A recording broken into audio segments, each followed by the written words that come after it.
Hi, everybody. I hope everybody is doing well. It seems that everybody is in the webinar room right now.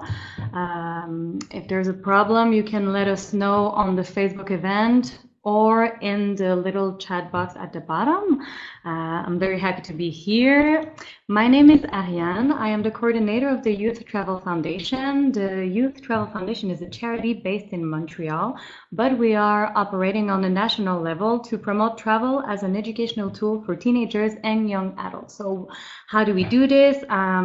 Two main things. First of all, we create educational resources such as this webinar and travel guides, stuff like that. And we also provide funding for travel projects. So you can visit our website at the end of this webinar. The link will be in the last slide. So you can know how you can potentially receive funding for your next trip. So today's webinar, Being a Good Backpacker 101, we're going to try to give you tools and reflections on how to be a better backpacker. Cultural awareness and cultural boundaries is not something that is necessarily easy to understand. It can vary from one individual to another. It's not innate, but it can be learned. So we are going to discuss it, and I brought in an expert on the topic to help me with that. I am pleased to introduce Justine Abigail Yu. Justine, wave your hand so they know who you are. How are you, Justine? Hello. I'm good. How are you? Thanks for I'm having good. me. Thanks for being here. Can you tell us a little bit about yourself and about Operation Groundswell? Yeah, so I am the Marketing and Communications Director at Operation Groundswell, and I have been here for this organization for the last 6.5 years. And just to give you some background, Operation Groundswell is a nonprofit organization that runs experiential education programs all around the world on different social justice issues. And we go abroad with teams of youth from all over the world, but typically North America. And we work with a number of different nonprofits and charities to learn about the work that they're doing in these different communities and countries to mobilize change. Well, you are definitely the best person to be our guest speaker in this webinar. Thank you. Be, Before we jump in the topic, I also want to introduce the moderator for the session, Marie-Gilles Fabrice. She is the marketing coordinator at HI Canada. Marie-Gilles, can you wave? Hi, everyone. Can you tell us a little bit about HI Canada? Of course. So HI Canada stands for Hosteling International Canada.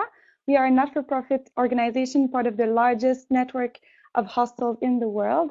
And worldwide, Hosteling International has 3,300 hostels in more than 30 countries. And in Canada, we have 54 hostels scattered from coast to coast. But really more than that, our mission is to build a community of conscious travelers who share a greater understanding of people and places and cultures. Well, it's good to have you today. Can you tell us a little bit how the session is going to work, the chat, the Q&A, if people have questions? Of course. So all along the webinar, people can write in the chat at the bottom right. So you can just type some questions or comments, and later on during the Q&A session, we will answer these. If you have some problems, maybe writing in English, you can use at the bottom. There's a little roll that you can click, and you can choose to translate in the language of your preference to help you with the communication. So I will be interacting with you in the chat section, and then we will discuss it at the end. Perfect. Just to clarify, the translation is going to translate everything that is being said in the chat, but it cannot translate what we are actually saying. Sorry about that. Are you also monitoring what is happening on Facebook? If people have questions, can they post the question live on the event? I'm more in the chat. I can see if we can add it to Facebook. Perfect. Well, while you work on that, we will start with the questions. I will turn off your camera, Marie-Gilles, sorry, but we will see you later. Bye. Okay, so Justine, it's just you and I. Are you ready for it? Yeah. Okay. So the first question that I have is about cultural events such as festivals, ceremonies, and things like that. It's very popular amongst the traveler community to go to certain countries for specific celebrations. As an example, there is the Holy Festival in India, the Songkran in Thailand, Dia de los Muertos in Mexico. So do you think that it is okay for travelers to partake in this event? Is it like an opportunity to gather people around, or is it some kind of cultural invasion for travelers to go in these maybe like intimate cultural events? I personally think that it is a really great opportunity for travelers, for people from different places to learn more about these different cultures. And I think that's a big reason why we travel, right? Is to learn about these new places and customs and traditions that are different from ours, and for us to get a better understanding of of these different places and the people that we visit. So I think it is a really good opportunity to learn, and that we should um, treat it as such. And I know personally for myself, I have gone abroad to different countries to celebrate these different festivals and celebrations. And I think what's really important is to take the time to learn about that particular tradition and to learn about its significance in that particular country or community, and just really understand, yeah, just understand the significance of it. So I'll give an example. Earlier this year, I visited Vietnam in February, and in Vietnam, they celebrate Tet, which is the Lunar New Year. And so that's, I mean, there are a lot of different countries in the world, particularly in Asia, that celebrates the Lunar New Year. But it takes on different forms in different countries. And I thought that was a really interesting, and it was a really great opportunity for me to learn more. I was lucky too in the sense that one of my good friends, she's Vietnamese, and she was visiting Vietnam. She was visiting home at the time, and so she invited me to her family's home. She invited me to a lot of her family celebrations. So I got that very intimate and personal look at what this celebration means to locals. And I think that's a key piece, or a key tip, I guess, if you are going to partake in that sort of festival, learn from the locals and to listen to their voices and to seek out their stories and how they celebrate. And probably try to be a little discreet to blend in as much as possible. Yeah, exactly. And to be conscious of the space that you're taking up. You know, this isn't necessarily something that you celebrate. So yeah, just being conscious of that space that you're taking up, and letting, not letting, but making sure that locals are able to celebrate in their way, and explore that in their own way.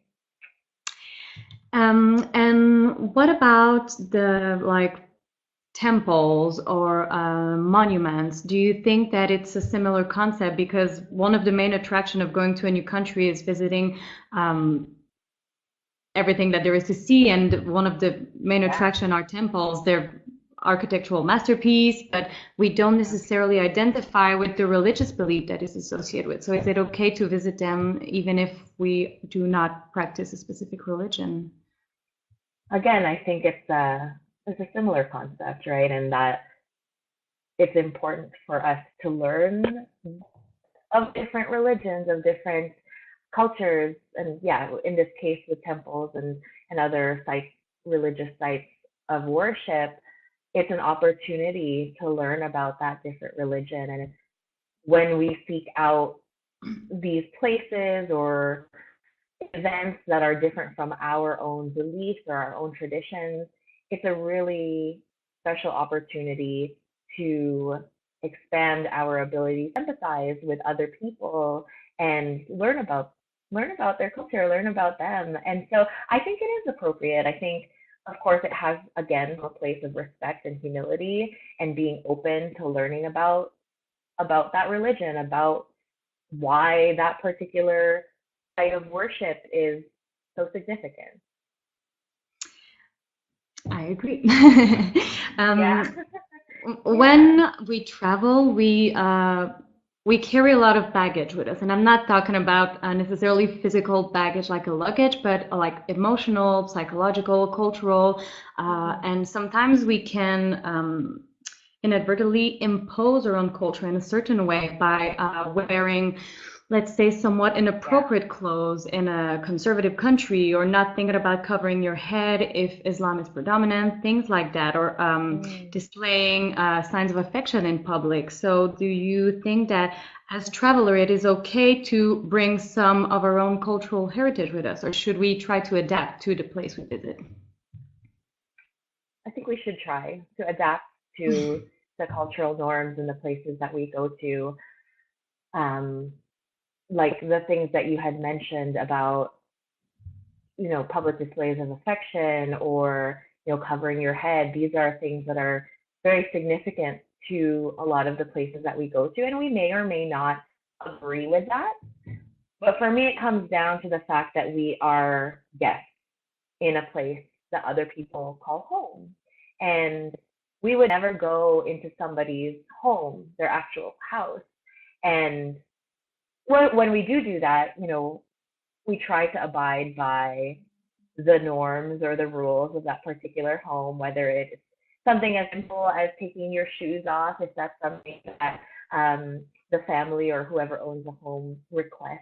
And I think we should treat countries or travel in the same way, in that respecting their culture and respecting the fact that we are guests. And we might not agree, which is totally fine. But when you are there, I think it is important to respect that, and especially when it comes to, like you were talking about, in terms of modes of dress. There are a lot of places that I have gone to and traveled to that are quite conservative, um, and it runs up against my personal ideas around feminism and what women should be able to wear. But again, recognizing that I'm a guest, and to have that humility and to know my place is very important. And are there tools available for travelers to help better prepare for a trip, so they can know ahead what to expect, how to behave? Where can they find this information? Absolutely. I mean, honestly, we're lucky to live in a time where we can Google anything, and it's so easy. I think it's not, we don't have an excuse anymore to go into these different countries or these places without that kind of respect, because we have the tools literally in our fingertips to research this ahead of time. And I think if you are planning to go abroad and to take part and to learn about these different cultures, a little bit of research is really important. You are, when you're about to travel, you do a lot of research in terms of the places that you're going to stay, in terms of accommodations, the sites that you're going to visit. So why wouldn't you do the same thing in terms of cultural do's and don'ts? And it's really easy. I mean, you just Google it, and I personally follow a lot of travel bloggers who have been to many different places around the world, and this is a big topic that many of them do actually write about, or even make videos around, in terms of what are the cultural do's and don'ts, and how do you navigate those spaces. So yeah, I would highly encourage, before you set off, to do that cultural research. And one, you won't be taken aback when you go abroad, and it won't be such a shock or a surprise or a discomfort to you, because you're prepared and you're ready for that. And I think it is also just, you maximize your experience when you do that kind of research, ahead of time. Yeah. And also, once you are abroad, once you reach your destination, just open your eyes and try to look at the people and see if you kind of blend in. If you feel like you're an intruder, an outsider, then you're probably doing Yeah, something wrong. exactly. And also just talking to locals, right? And listening to them and asking them questions and showing genuine interest in their experiences and where they're coming from is really important.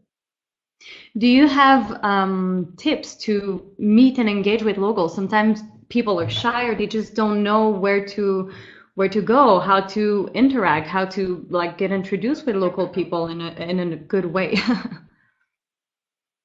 Yeah, I mean, I think a lot of it happens organically, especially if you make yourself open to it and if you make a point to actually frequent spaces that are places that locals go to. I think one of the things that we can improve on, especially as Western travelers, is we often stick to very, I Each don't know if other. the word conventional. Yeah. Yeah, we stay in hostels and hotels, and often we're just interacting with the same kind of people that we would back home, which is great because I've certainly done that, and I've met people from all across Canada and the States and have made really good friendships there. But I went to the Philippines or went to Vietnam so I can experience that place and meet those people. So, frequenting more local spots and being open to having conversations with people. There are a lot of community-based tourism initiatives that you can, again, research ahead of time and get involved with, or choose to go with more uh, local tourism initiatives as opposed to ones that are, how to describe them? Um, it's easy for you to find, again, just a little bit of research, to find something that is more local and the community is actually organizing it as opposed to like a bigger tourism or tour group. Hmm. That way you can actually meet locals. So, just as an example, when I travel to Europe and other places too, but particularly in Europe, I like doing walking tours, and I I look that up before ahead of time, and often they're actually local people who live there and who are just really passionate and proud of their community who are leading these tours around their city. And and so I like to do those because I am seeing this city or this town or this place from somebody's personal point of view, who Hmm. actually lives there, who has a favorite coffee shop, who has a favorite store, whatever the case might be. So yeah, seeking out those kinds of tours or travel initiatives is really important to be able to get more of that local experience. Yes, I agree. And would you say that it's better to travel to places that will challenge your personal beliefs and your own personal status quo, or to stick to maybe destinations that are a little more similar to what you're used to? I would say definitely going outside of your comfort zone. That's what makes travel so exciting. It totally depends. It totally depends. Sometimes I'll be perfectly honest. Sometimes I just want to go on vacation.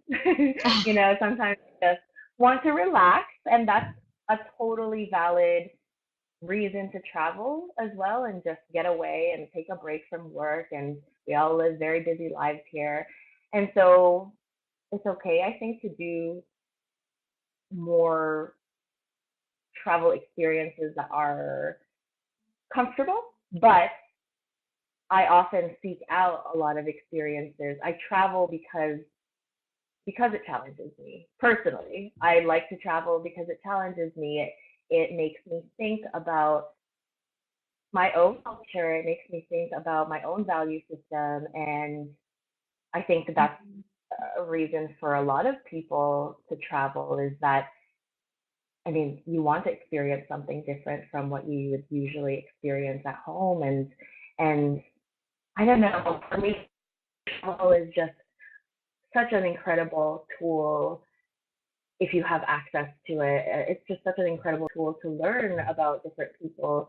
And I think it just brings a better perspective. And again, like I said, it expands your capacity to empathize with from all different walks of life and from so many different places around the world. And that's especially helpful, I think, personally, and as Canadians, because we live in a country that is so multicultural and often encounter people from all of these different places that we are traveling to understand more about their culture and where they come from and where their family comes from. It's also okay to take baby steps. If it's your first travel, you don't have to go to the most extreme destination. One of my first trip was in West Africa, and it was maybe not the best idea because it was quite the experience. But you can it's okay to ease your way into traveling. Absolutely. For me, my first international travel experience was I did a summer abroad program in my university years, and I went to the Czech Republic. So it was still an experience because it was Eastern Europe, and I think Eastern Europe is quite different from Western Europe, which is more in traditionally in line with our culture, I guess. But it was still, I would say, not to say easy, but easy. It was still easing my way into travel and learning how. It was more comfortable for sure, and I was doing it through my university, so it was more comfortable. But it was a really great jumping point for me to learn about packing and to do that by myself, and to learn how to barter in different places and how to take trains to different countries or cities and things like that. So yeah, so I would definitely recommend easing your way in, and there's nothing wrong with that at all. It's a great opportunity to just do more challenging things in the future and feel more prepared to do so. There are people who are really only swear by solo travel, and there are others who prefer to travel with friends or with a partner. Do you have an opinion on which one is better? Or the benefit of both. Yeah. So, I mean, I'll be honest, like for me personally, I have always preferred either solo travel or traveling with one other person. That's most of what I have done in the past, just because I find it easier because I have the flexibility to do whatever I want on any day. If I want to be lazy one morning, I can be lazy and no one feels held back by me. It's easier in that way. And again, like I have more control over my own travel schedule. But at the same time, I have also done a group travel experience with Operation Groundswell, actually, my organization. And that was a really, really special experience in a way that I didn't expect it to be, because having done all the solo travel, I was really nervous about traveling with 13 other people. It felt like a lot of people and different personalities, many of whom, all of them actually, except two, were strangers to me. So who knows if I will get along with them, right? But I actually really cherished that experience because we were doing all of the same different things, or we were doing all of the same things every day. At the end of the day or at night, we would talk about our day and debrief and talk about that experience. And everyone obviously comes from such different backgrounds and life experiences. And though we were doing the same thing, we all had very different experiences or perspectives on that same thing we were doing. And it was so cool to see and to learn from each other about that experience. There were things I would never have thought of on my own because that's just not where I come from and that's just not my life experience. But having those friends along really, really made a difference because it really expanded the way I thought about travel, the way I thought about different cultural traditions and things like that. So yeah, I think there is definitely room. I don't think one way is better than the other. It totally depends on what you want out of your travel experience at any given time. Um, yeah, so there are definitely benefits to both, and I wouldn't argue one over the other. It really is like what your goals are for your experience. It's actually nice to try both, so you know which type of traveler you are Yeah, and which works best exactly. for Yeah, you. and you would never know. You would never know unless you try it. So Hmm.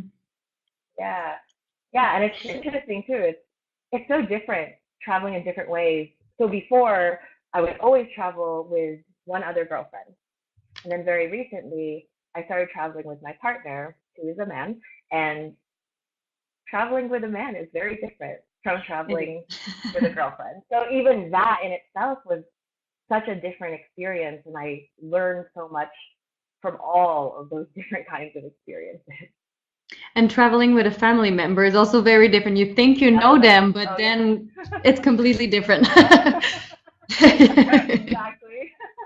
It's true. And it's so different to traveling with your best friends at home can be very different. You think you're good when you're at home, but travel is very different. It brings out different parts of your personality, I Yes, think. the best and the worst. Yeah, exactly. It's a good learning experience. Yeah, yeah. We're gonna switch topic a little bit to talk about volunteerism. So it is a word that we've heard about a lot recently. Despite the fact that volunteerism itself is very trendy, the word is kind of negatively used sometimes. Can you explain, and this is really your field of expertise, can you explain why volunteering abroad is so looked down on? Yeah, so I think it's really interesting because I think it's only in the last few years that it's become, or there has been more awareness around some of the ethical issues around volunteerism or volunteer travel.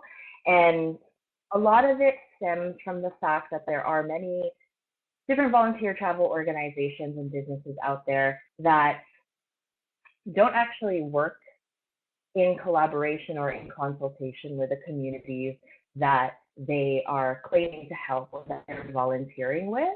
And I'll just I'll give an example, kind of root this conversation. One example that we always like to give is that the case of building schools. I think that's a pretty common volunteer project abroad, and we've seen it happen a lot. And um, I want to be clear too that so many, if not all, of the people who I know and just generally who engage in a volunteer travel experience, the actual travelers themselves, have the best of intentions, and they want to go abroad to to make a difference and to make an impact in the communities that they're traveling to. I know because that's me, right? Like I have Operation Groundswell and have um, gotten involved in international volunteer experiences because I want to make a difference. The problem is that a lot of the middlemen, a lot of these volunteer travel organizations, like I said, don't work in collaboration with the communities. So with the example of building schools, you know, we have a number of uh, volunteers going abroad to a lot of typically developing countries to build a school. And the issue is that we found that, a few months down the road after building that school isn't actually being in use because there were, because it wasn't built in collaboration with these communities. We find later down there are actually no teachers in the communities who could actually teach in this school. There are no textbooks. There's no some of those other resources. There might not be access to the educational curriculum. So there is just like a whole bunch of other factors that go into providing access to quality education across the globe. And that's not looked at when we're just looking at the physical structure. So it's a bit of a band-aid solution instead of getting to the root causes of the problem. And it's a shame because a lot of that energy, that time, and the money that these volunteers have given to this project is essentially wasted. And yeah, so that can be really problematic. There are a number of other ways in which volunteer travel can be quite unethical. Can I give you time for another example?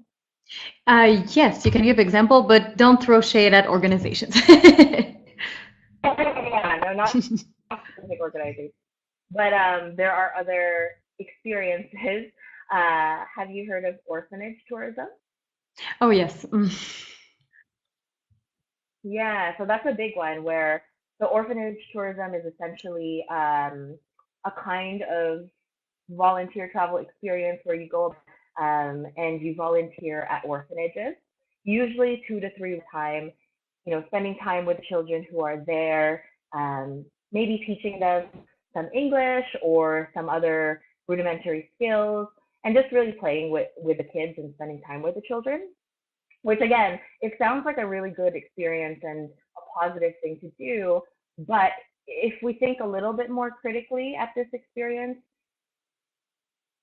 children are a very vulnerable population. And Mhm. there have actually been a lot of studies done around orphanage tourism where these are children who have lost a parent or both parents in some cases, and there are a lot of mental health issues around that.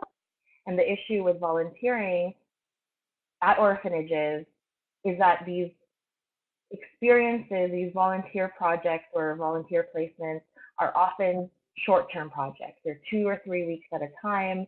And so we have what is called the parachute effect, where volunteers come in and then they leave. They come in and then they leave.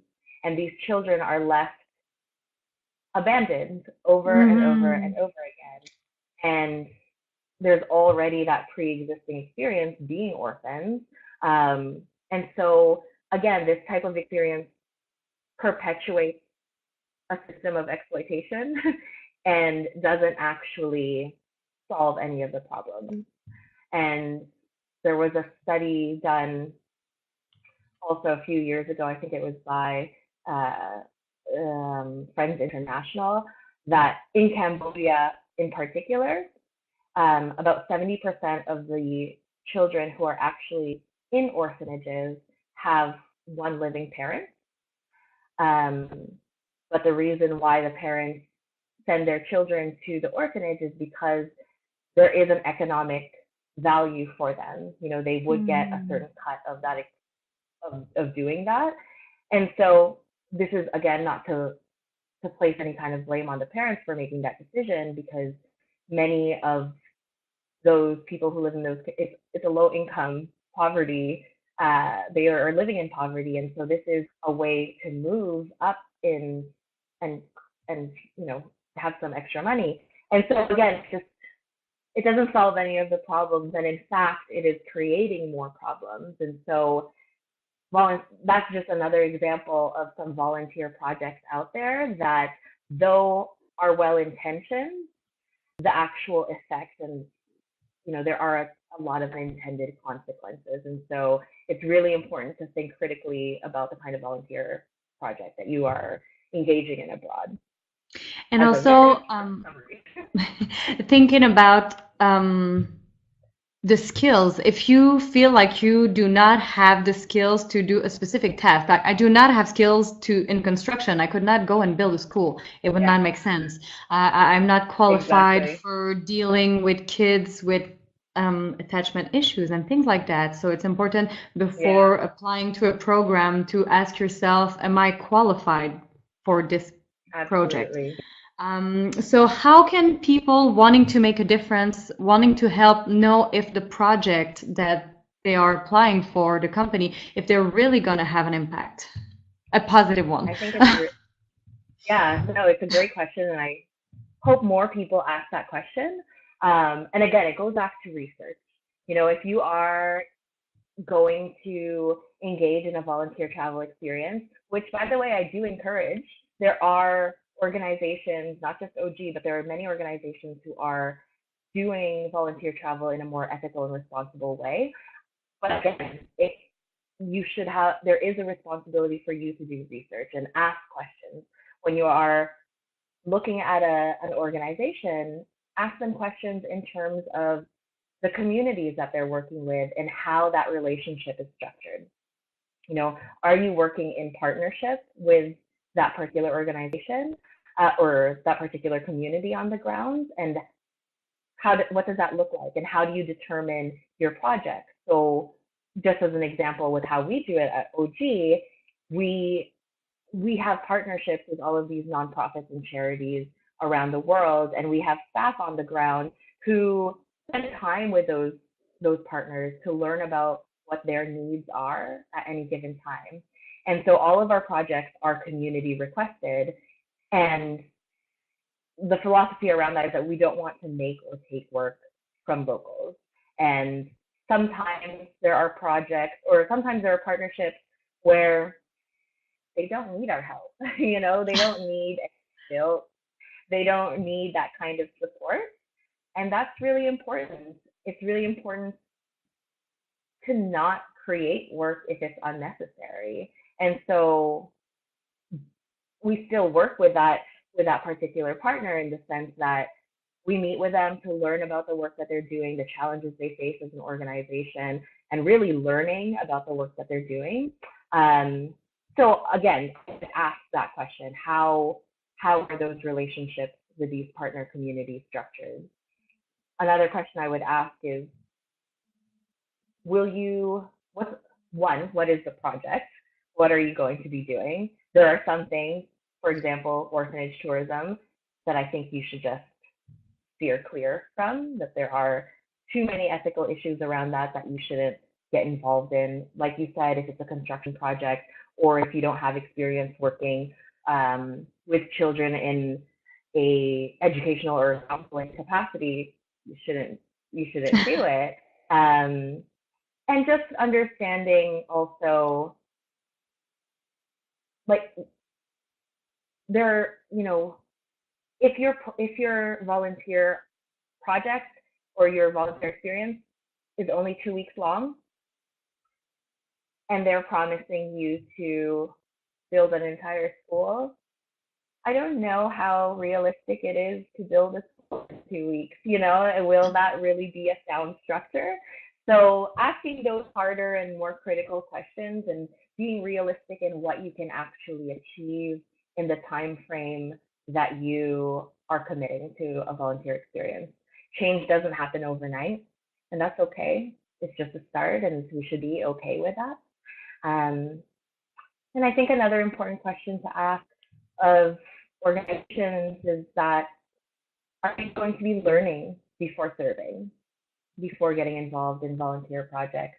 I think it's really important to understand or to have some learning before you go abroad, like we were talking about earlier, in terms of what the cultural do's and don'ts are, what's the history or the politics of the region. If you are volunteering to solve a particular issue, do you have the knowledge, or at least some basis of knowledge around that particular issue before going abroad to try and even solve it? And so I think it's really important that a volunteer travel organization provides some sort of resources for you before going abroad, and even when you're there, to facilitate some of that learning, and even after, to be honest. Like, a lot of the work doesn't just end because you're hopping back on a plane to wherever you might live. A lot of that work happens even at home. So I would start there, ask questions about learning about the actual volunteer project and how realistic it is to accomplish those goals, and like how those partnerships, like I said, how those partnerships are structured. So it's a lot of research, but I think it's important. It's important, and it's part of the fun. It is, for sure. It's part of the learning, and that's why you want to do it. If you really want even with traveling in general, the travel for me, the trip begins when I'm planning, not when I land. The moment Absolutely. I have the idea. It's true, exactly. And getting excited about it, and yeah. Okay, I had a question about overtourism. First of all, is it a concept that you're familiar with? Do you feel comfortable explaining in a couple of words what overtourism means? Um, yeah, um,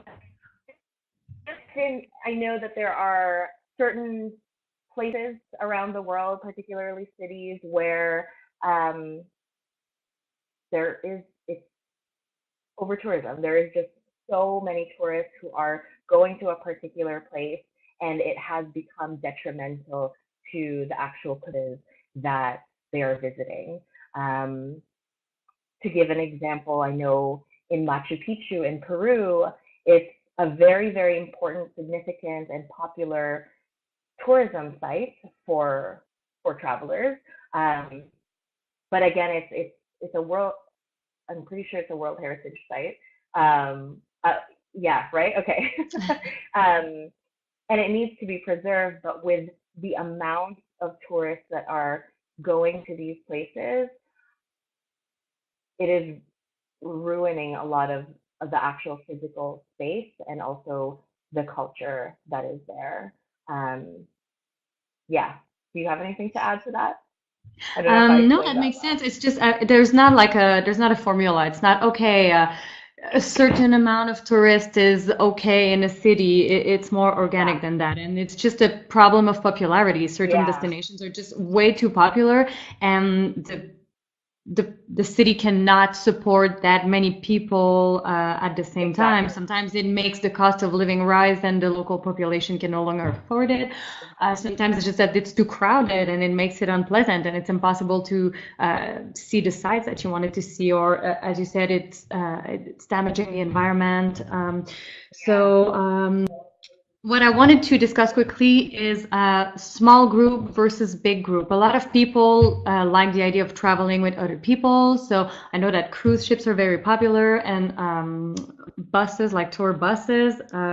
Can you tell us why traveling with a big group is maybe not the best idea?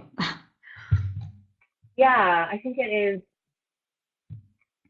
Again, it goes back to, especially with cruises, it is harmful to the environment to have these big boats and these big cruises going. You know, it's a lot of pollution in our waters, and with tour buses, uh, exactly you were mentioning. You know, there are sometimes just too many people going to a particular city or a place, and it just makes it unpleasant, and there's no room to navigate, and it becomes a place more for these tourists than it is for the people who actually live there. And these are places, again, that is home to a lot of people. Um, and oftentimes, I think a big problem that arises is that in bigger groups, there's a lack of, um, I don't know if awareness is the right word, or consideration that this is Mhm. a place that people call home, and it's not just a place for us to take photos, or so yeah, so I personally and at OG would advocate for smaller groups and traveling in smaller groups, and you also have more of a flexibility to explore a place that you're going to with a small group, and to have the opportunity to actually come into contact with these locals, and to actually open yourself up to conversations when you're in a smaller group. When you're in a bigger group, you tend to stay together. You tend to only talk to each other, and you're shuttled from point A to point B in a big bus without ever having experienced, the local transportation in a place, which is integral to the culture and the life of that place. So it feel even that can feel like a very manufactured experience that is quite distant from the everyday life of the people who are actually living there. I don't know if that quite answers your question, but Yes, it does. Absolutely. Um, yeah, yeah. That is all the questions that I had. So I will bring Marie-Gilles back into the conversation. Um, get ready, Marie-Gilles. I'm about to turn the camera on. She should be back in a second. So, hi. Hello again. So, were there any questions from the audience, or do you have personal questions to add to the conversation?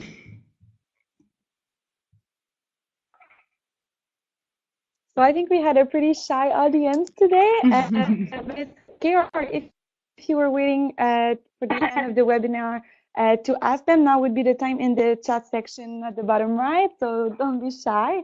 In the meantime, I had one question. So for backpackers, it's really important to have an authentic experience and connect with the community. But sometimes you can have that. Do you have any tips and tricks of how you can ease the little shock that you can experience sometimes?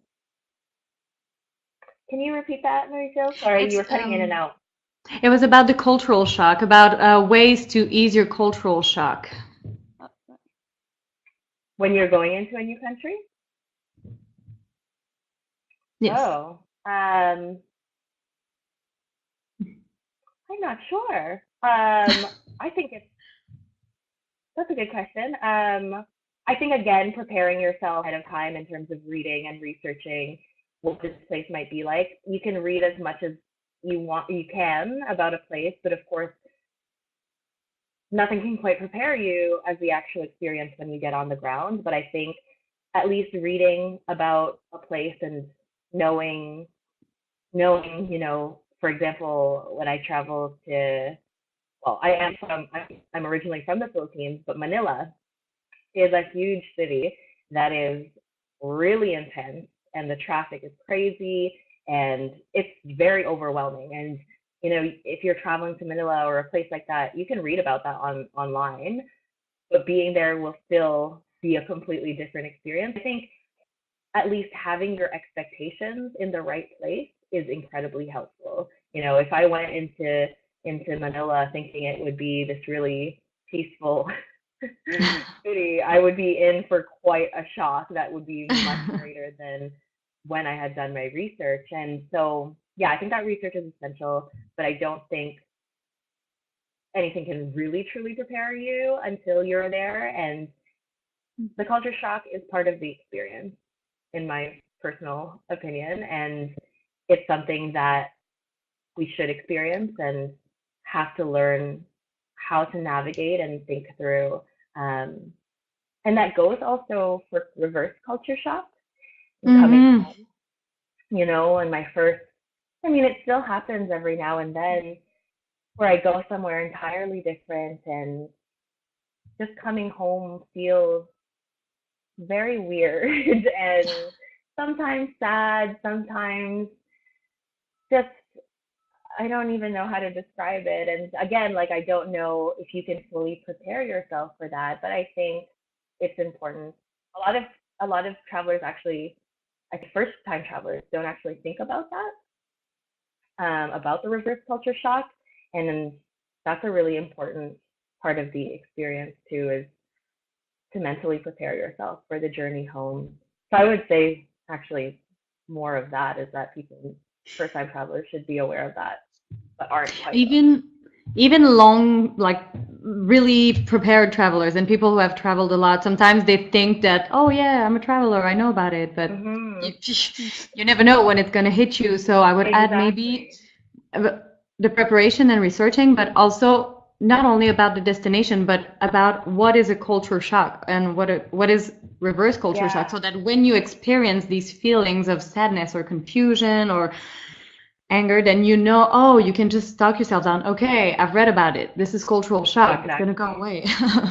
Exactly. And I think for me, personally, what has been really helpful for the reverse culture shock, again, I'm lucky in that I work at Operation Groundswell. You both also work in the travel community. I'm connected with a lot of people who have experienced this, and so I have a community and a number of people that I can talk to about this experience. And people just to say, oh, it's okay, it's normal and it happens, and just to talk to. So if you're able to find that community as well to have those conversations with, I think that is a really, really valuable asset to have. Okay. Anything else, Marie-Gilles, or that was it?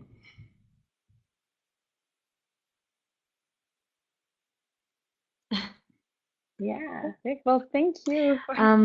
Does any of you girls have? Oh, I don't see any more questions on here or on Facebook. okay. Well, Marie-Gilles, would you like to say something before we end the webinar? Do you have something to add, or just thank you?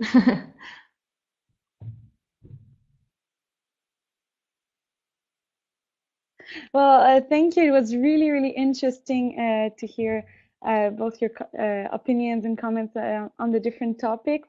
And I look forward to the next one. Yeah, the next one is actually going to be in French. So if you speak French, you can tune in on November 27. November 27. It's going to be about budget travel. And the next English webinar is going to be December 18th, and it's going to be about how to stay healthy while traveling abroad. Justine, is there something you would like to add before we go? No, that's it for me. Thank you so much for the opportunity to speak about, traveling abroad and doing so in a really meaningful way. That's something that I care about deeply. So thank you for that opportunity. Well, you are welcome. And before we leave, I will just put this slide with the website of both the Youth Travel Foundation, Operation Groundswell, and HI Canada. So do not hesitate to contact any of us if you have questions or would like information about any travel programs. Thank you, everyone, for being here. And thanks again, Marie-Gilles and Justine. Thanks, Arianne.